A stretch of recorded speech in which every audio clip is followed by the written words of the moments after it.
diagnosticaron, provocando situaciones embarazosas, perplejidad, miedo, y, a veces, situaciones cómicas.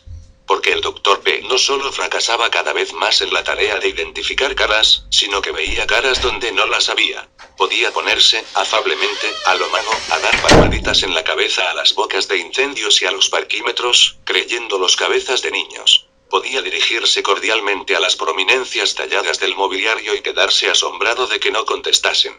Al principio todos se habían tomado estos extraños errores como gracias o bromas, incluido el propio Dr. P. ¿Acaso no había tenido siempre un sentido del humor un poco raro y cierta tendencia a bromas y paradojas tipo zen?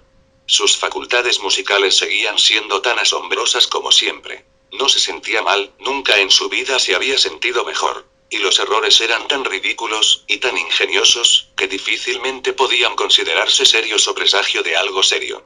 La idea de que hubiese algo raro no afloró hasta unos 3 años después, cuando se le diagnosticó diabetes. Sabiendo muy bien que la diabetes le podía afectar a la vista, el Dr. P consultó a un oftalmólogo, que le hizo un cuidadoso historial clínico y un meticuloso examen de los ojos. No tiene usted nada en la vista, le dijo. Pero tiene usted problemas. Oliver Sacks, el hombre que confundió a su mujer con un sombrero en las zonas visuales del cerebro. Yo no puedo ayudarle, ha de ver usted a un neurólogo. Y así, como consecuencia de este consejo, el Dr. P acudió a mí. Se hizo evidente a los pocos segundos de iniciar mi entrevista con él que no había rastro de demencia en el sentido ordinario del término. Era un hombre muy culto, simpático, hablaba bien, con fluidez, tenía imaginación, sentido del humor. Yo no acababa de entender por qué lo habían mandado a nuestra clínica. Y sin embargo había algo raro. Me miraba mientras le hablaba, estaba orientado hacia mí, y, no obstante, había algo que no encajaba del todo, era difícil de concretar. Llegué a la conclusión de que me abordaba con los oídos, pero no con los ojos. Estos, en vez de mirar, de observar, hacia mí, de fijarse en mí, del modo normal, efectuaban fijaciones súbitas y extrañas, en mi nariz, en mi oreja derecha, bajaban después a la barbilla, luego subían a mi ojo derecho, como si captasen, como si estudiasen incluso, esos elementos individuales, pero sin verme la cara por entero, sus expresiones variables, a mí, como totalidad. No estoy seguro de que llegase entonces a entender esto plenamente, solo tenía una sensación inquietante de algo raro, cierto fallo en la relación normal de la mirada y la expresión.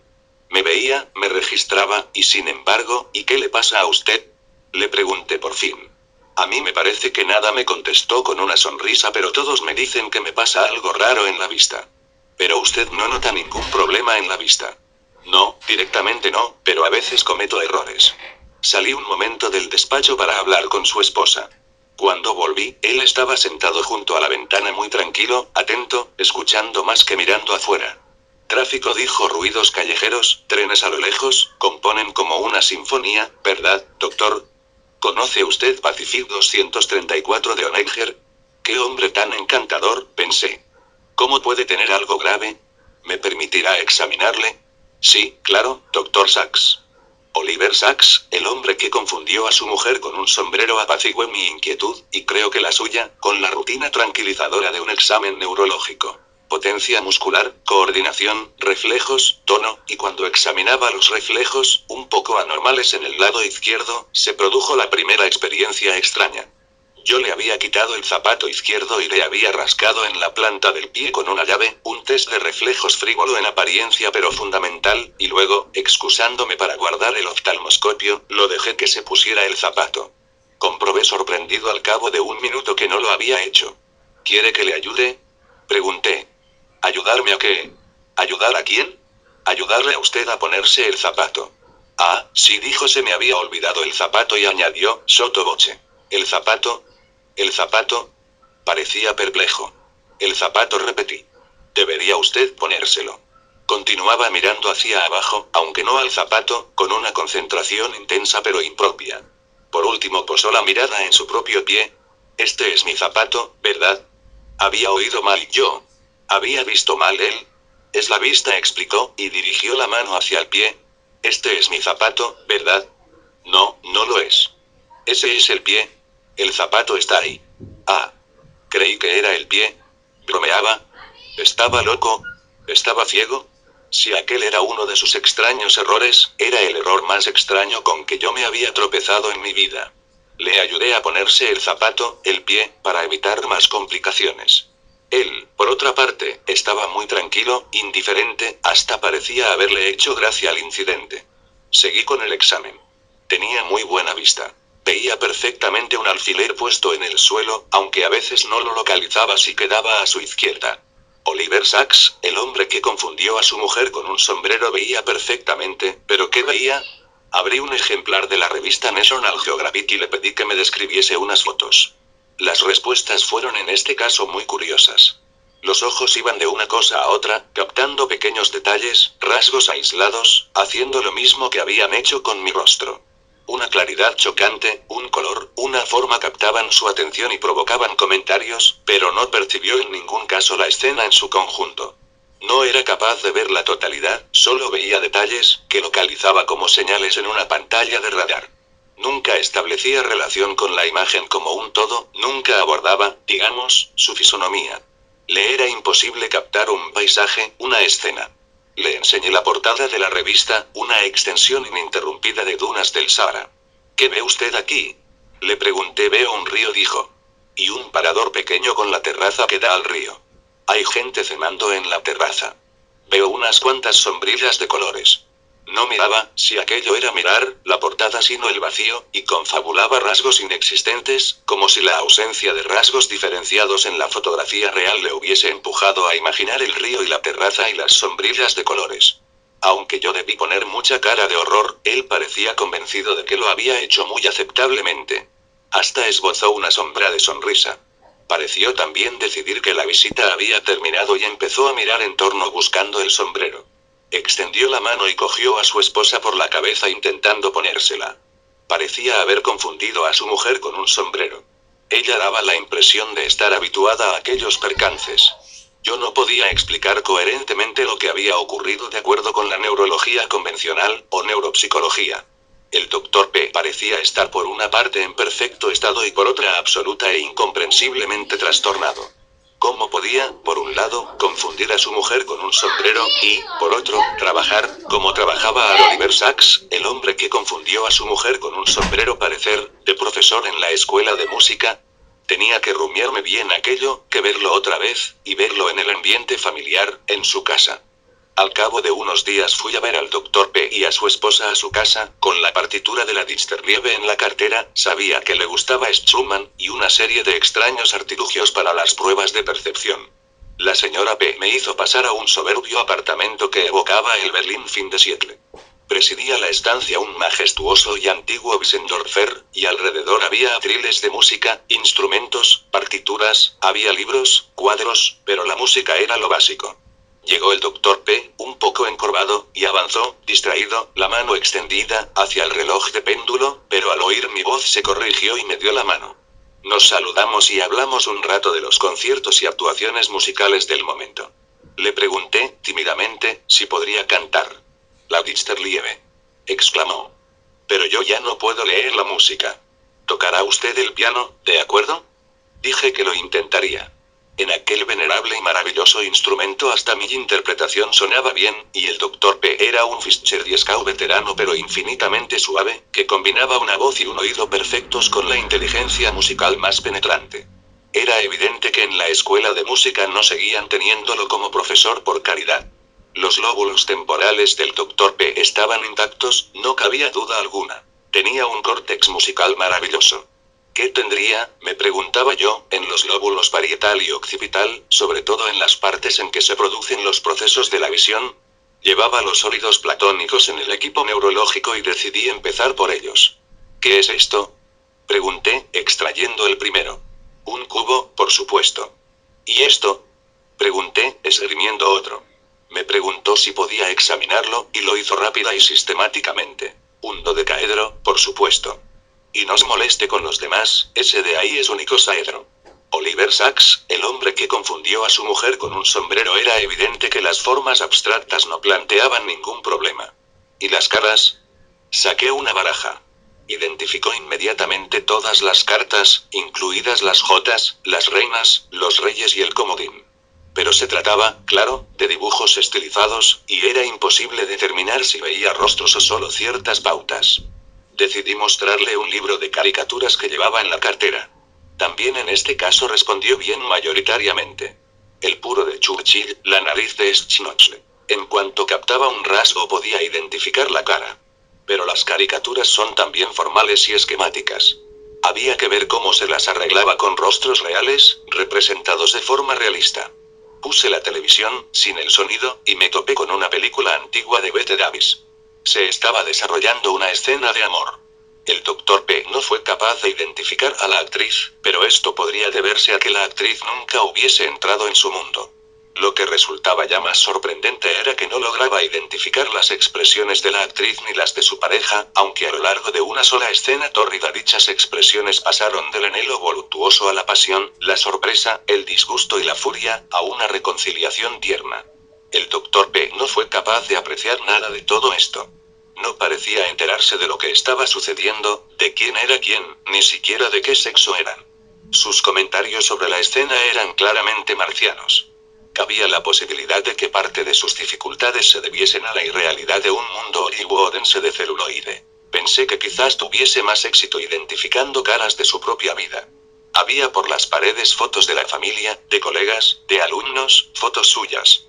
Cogí unas cuantas y se las enseñé, no sin cierta aprensión. Lo que había resultado divertido, o chistoso, en relación con la película, resultaba trágico en la vida real. No identificó en realidad a nadie. Ni a su familia, ni a los colegas, ni a los alumnos. Ni siquiera se reconocía a él mismo. Identificó en una foto a Einstein por el bigote y el cabello característicos. Y lo mismo sucedió con una o dos personas más. Así, Paul dijo cuando le enseñé una foto de su hermano. Esa mandíbula cuadrada, esos dientes tan grandes, reconocería a Paul en Oliver Sacks, el hombre que confundió a su mujer con un sombrero, página 20 de 271 cualquier parte. Pero había reconocido a Paul o había identificado uno o dos de sus rasgos y podía en base a ellos formular una conjetura razonable sobre su identidad. Si faltaban indicadores obvios se quedaba totalmente perdido. Pero no era solo que fallase la cognición, la gnosis. Había algo fundamentalmente impropio en toda su forma de proceder. Abordaba aquellas caras, hasta las más próximas y queridas, como si fuesen pruebas o rompecabezas abstractos. No se relacionaba con ellas, no contemplaba. Ningún rostro le era familiar, no lo veía como correspondiendo a una persona, lo identificaba solo como una serie de elementos, como un objeto. Así pues, había gnosis formal pero ni rastro de gnosis personal. Y junto a esto estaba su indiferencia o ceguera a la expresión. Un rostro es, para nosotros, una persona que mira, vemos, digamos, a la persona, a través de su persona, su rostro. Pero para el Dr. P no existía ninguna persona en este sentido, no había persona exterior ni persona interior. Yo había parado en una floristería de camino hacia su apartamento y me había comprado una rosa roja un poco extravagante para el ojal de la solapa. Me la quité y se la di. La cogió como un botánico o un morfólogo al que le dan un espécimen, no como una persona a la que le dan una flor. Unos 15 centímetros de longitud, comentó. Una forma roja enrollada con un añadido lineal verde. Sí, dije animándole. ¿Y qué cree usted que es, Dr. P? No es fácil de decir, parecía desconcertado.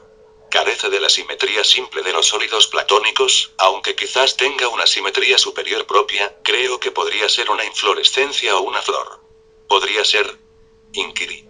Podría ser, confirmó.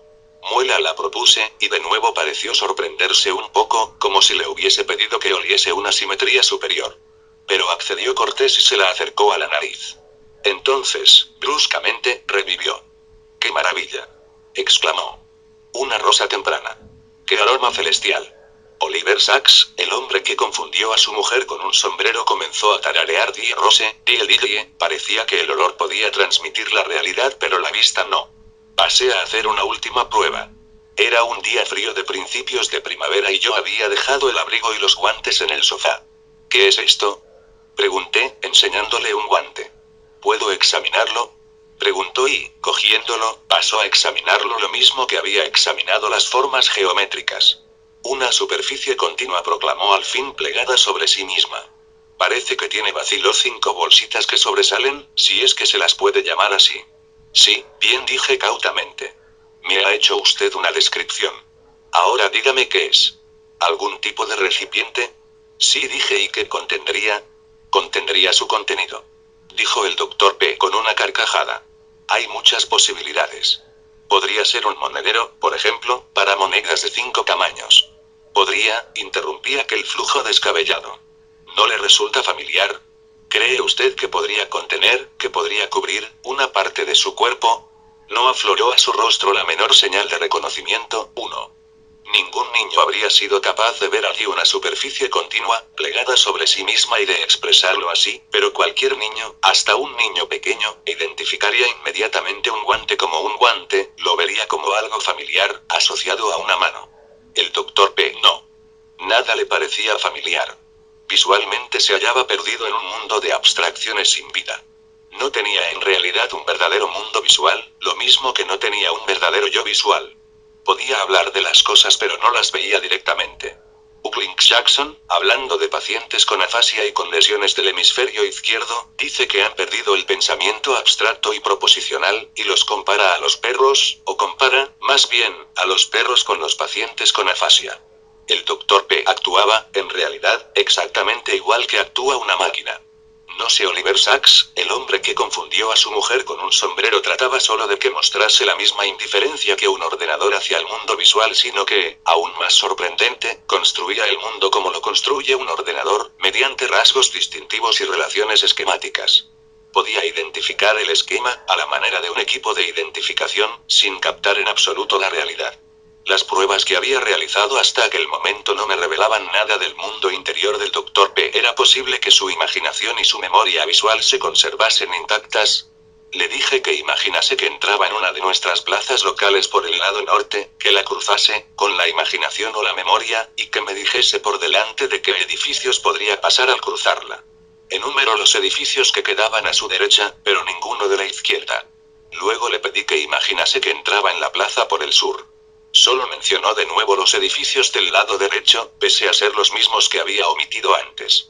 Los que había visto interiormente antes no los mencionaba ahora. Era de suponer que no los veía ya.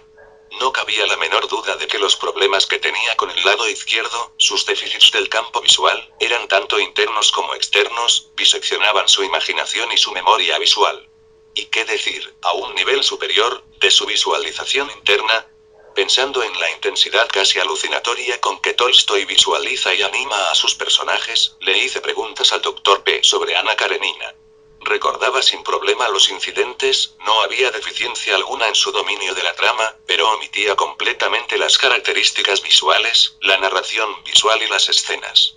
Recordaba lo que decían los personajes pero no sus caras. Y aunque podía citar textualmente, si se le preguntaba, gracias a su notable memoria, una memoria casi literal, las descripciones visuales originales, dichas descripciones eran para él, según se hizo evidente, algo absolutamente vacío y carente de realidad sensorial, imaginativa o emocional. Así pues, había también agnosia interna. 2. Pero esto solo sucedía, según se pudo comprobar, con ciertos tipos de visualización. La visualización de caras y escenas, de lo visual dramático, y Oliver Sacks, el hombre que confundió a su mujer con un sombrero narrativo, se hallaba profundamente alterada, era prácticamente inexistente. Pero, cuando inicié con él una partida mental de ajedrez, no tuvo la menor dificultad para visualizar el tablero o los movimientos, no tuvo ninguna dificultad, de hecho, para darme una soberana paliza. Luria decía de Zazetsky que había perdido por completo la capacidad para los juegos, pero que mantenía intacta su vivida imaginación. Zazetsky y el Dr. P habitaban mundos que eran imágenes especulares el uno del otro. Pero la diferencia más triste que había entre ellos era que, como decía Luria, Zazetsky luchaba por recuperar las facultades perdidas con la indomable tenacidad de los condenados, mientras que el Dr. P no luchaba, no sabía lo que había perdido, no tenía ni idea de que se hubiese perdido cosa alguna. ¿Qué era más trágico o quién estaba más condenado? ¿El que lo sabía o el que no lo sabía? Una vez terminada la revisión, la señora P nos mandó sentarnos a la mesa, donde había café y un delicioso surtido de pastas. El Dr. P, con evidente apetito, canturreando, se abalanzó sobre las pastas. Rápida, ágil, automática y melodiosamente atrajo hacia sí las fuentes y fue cogiendo pastas en un gran flujo gorgoteante, una canción comestible de alimentos, hasta que, de pronto, se produjo una interrupción.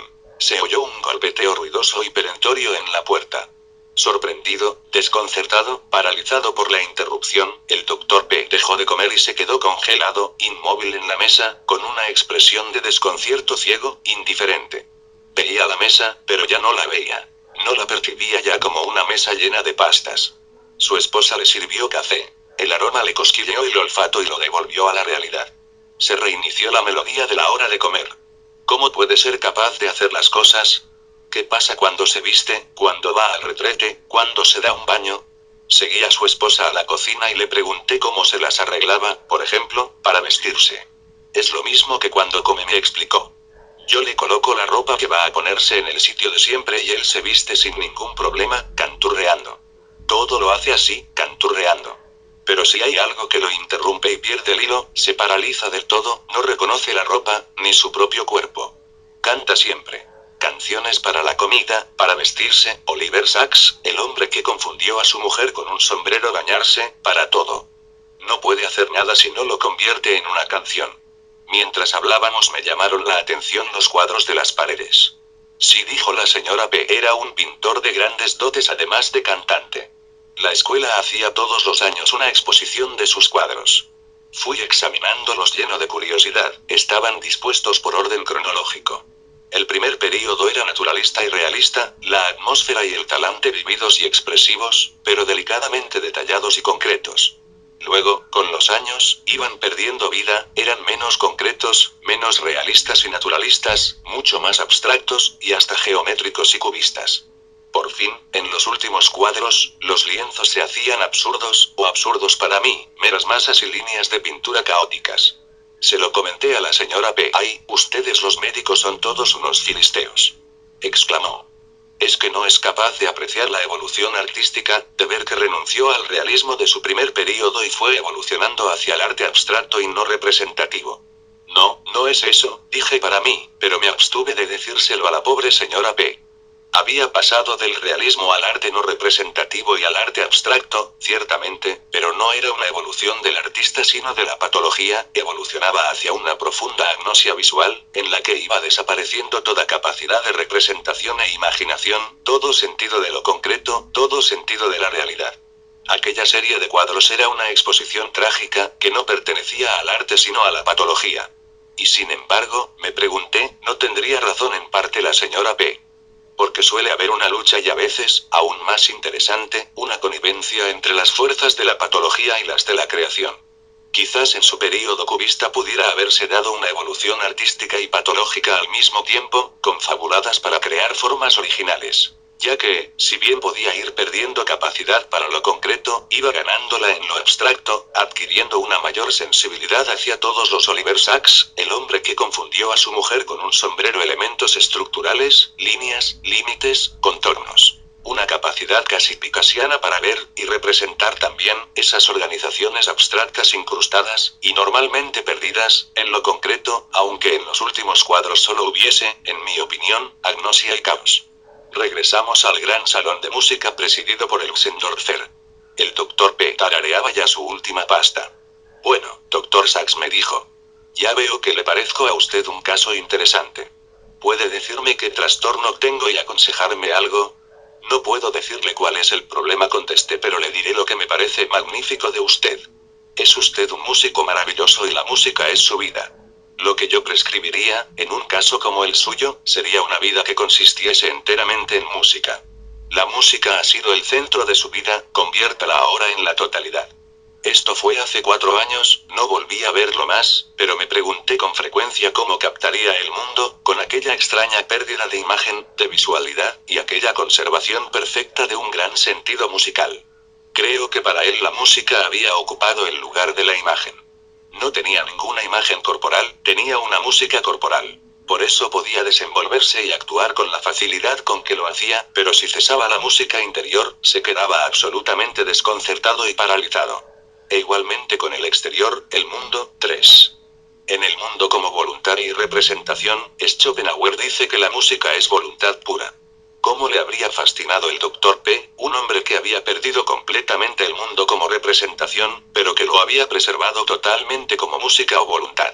Y esto, por suerte, persistió hasta el final, pues a pesar del avance gradual de la enfermedad, un proceso degenerativo o tumor enorme en las zonas visuales del cerebro, el Dr. P enseñó música y la vivió hasta los últimos días de su vida. Postdata: ¿cómo hemos de interpretar esa extraña incapacidad del Dr. P para identificar un guante como un guante? Es evidente que Oliver Sacks, el hombre que confundió a su mujer con un sombrero, página 26 de 271 en este caso, a pesar de su facilidad para formular hipótesis cognitivas, no era capaz de hacer un juicio cognitivo. El juicio es intuitivo, personal, global y concreto. Vemos cómo están las cosas, en relación unas con otras y consigo mismas. Era precisamente este marco, esta relación, lo que le faltaba al Dr. P, aunque su juicio fuese despierto y normal en todos los demás aspectos. ¿Se debía a una falta de información visual o a un proceso de información visual defectuoso? Esta habría sido la explicación de una neurología esquemática, clásica. ¿O faltaba algo en la actitud del Dr. P, que le impedía relacionar lo que veía consigo mismo? Estas explicaciones, o formas de explicación, no son mutuamente excluyentes. Al ser formas distintas podrían coexistir y ser ciertas ambas. Y esto lo admite, implícita o explícitamente, la neurología clásica. Implícitamente lo admite McRae cuando considera inadecuada la explicación de los esquemas defectuosos, o de la integración y el proceso visual defectuosos. Y explícitamente Goldstein cuando habla de actitud abstracta. Pero lo de actitud abstracta, que admite categorización, no parece aplicable tampoco en el caso del Dr. P, ni quizás al concepto de juicio en general. Pues el Dr. P tenía una actitud abstracta, en realidad no tenía nada más. Y era precisamente esto, ese carácter absurdamente abstracto de su actitud, absurdo porque no se mezclaba con ninguna otra cosa, lo que le impedía percibir identidades o detalles individuales, lo que le privaba del juicio.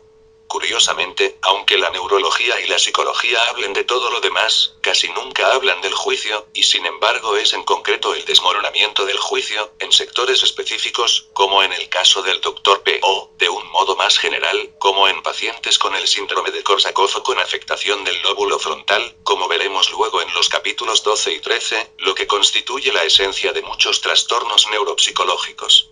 El juicio y la identidad pueden figurar en la lista de bajas, pero la neuropsicología jamás habla de ellos. Y sin embargo, sea en un sentido filosófico, el sentido de Kant, o en un sentido empírico y evolucionista, el juicio es la facultad más importante que tenemos. Un animal, o un hombre, pueden arreglárselas muy bien sin Oliver Sacks, el hombre que confundió a su mujer con un sombrero, página 27 de 271 actitud abstracta, pero perecerán sin remedio privados de juicio.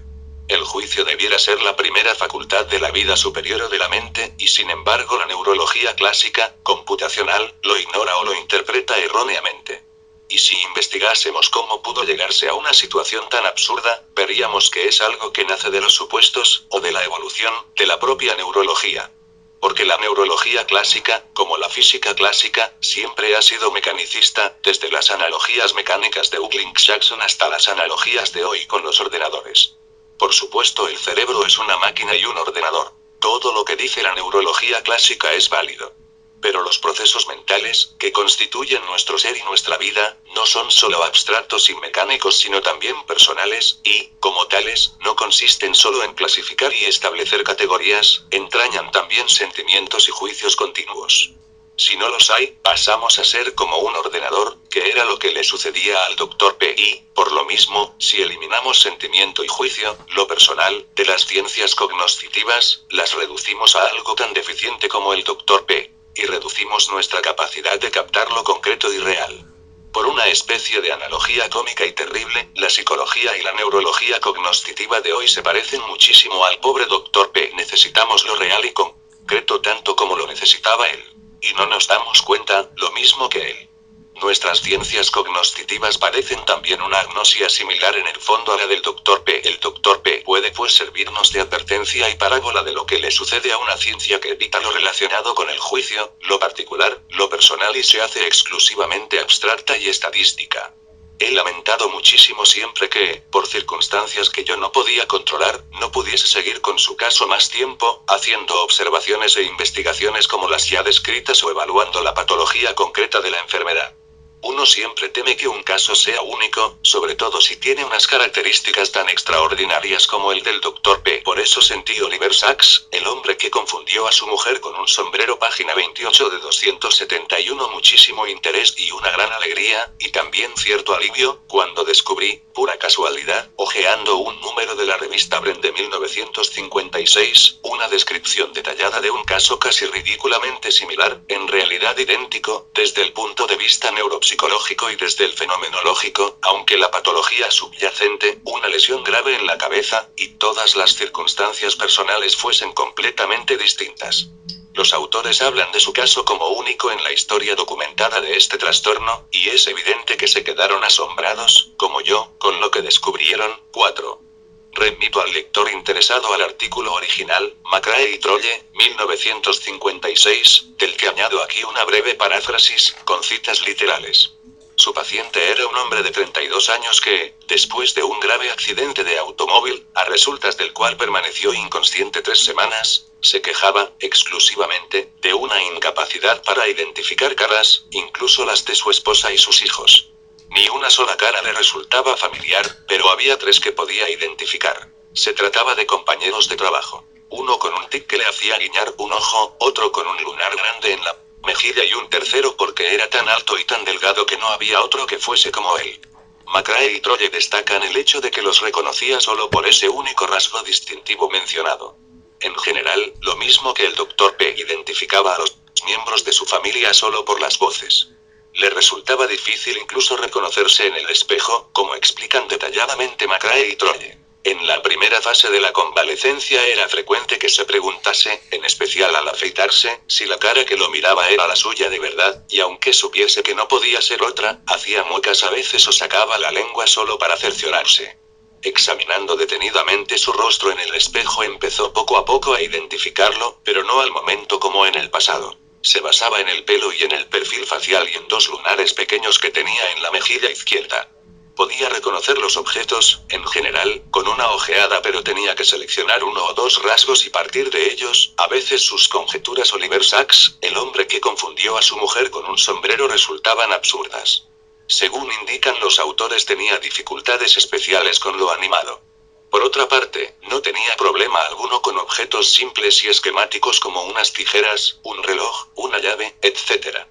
McRae y Trolle indican también que su memoria topográfica era extraña. Se daba la aparente paradoja de que era capaz de recorrer el camino desde su casa al hospital y andar por el hospital y sin embargo no era capaz de nombrar las calles que recorría, a diferencia del Dr. P, que tenía también cierta afasia, ni parecía visualizar la topografía. Era también evidente que los recuerdos visuales de personas, incluso de mucho antes del accidente, habían quedado gravemente afectados. Había recuerdo del comportamiento, o quizás de una actitud, pero no de la apariencia visual o de la cara. Parecía también, cuando se le preguntaba detenidamente, que no tenía ya imágenes visuales en sus sueños. Así pues, como en el caso del Dr. P, no solo estaba fundamentalmente dañada en este paciente la percepción visual, sino la memoria y la imaginación visuales, las facultades fundamentales de representación visual, o al menos esas facultades en lo tocante a lo personal, lo familiar y lo concreto. Una última cuestión, humorística. Lo mismo que el Dr. P podía confundir a su esposa con un sombrero, el paciente de McRae, también incapaz de reconocer a su esposa, necesitaba que ésta se identificase mediante un indicador visual, una prenda llamativa, como por ejemplo un sombrero grande.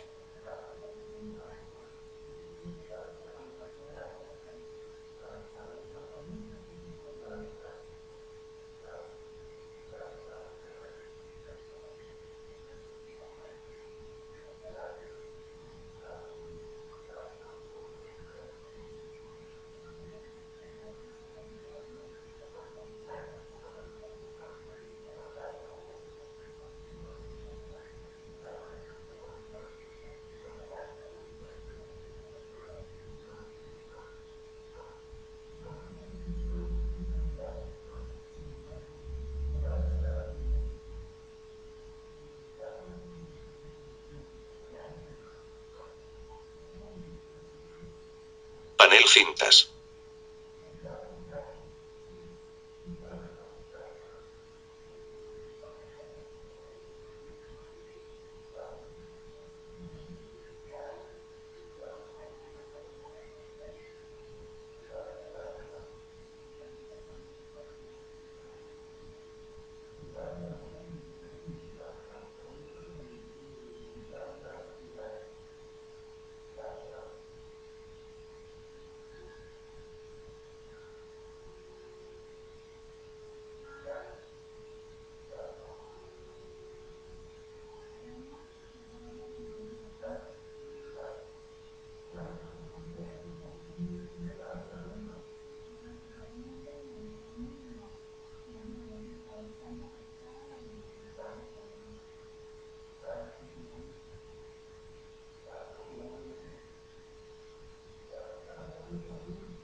documento 1, Word. Enfocado en texto documento. Texto documento 1.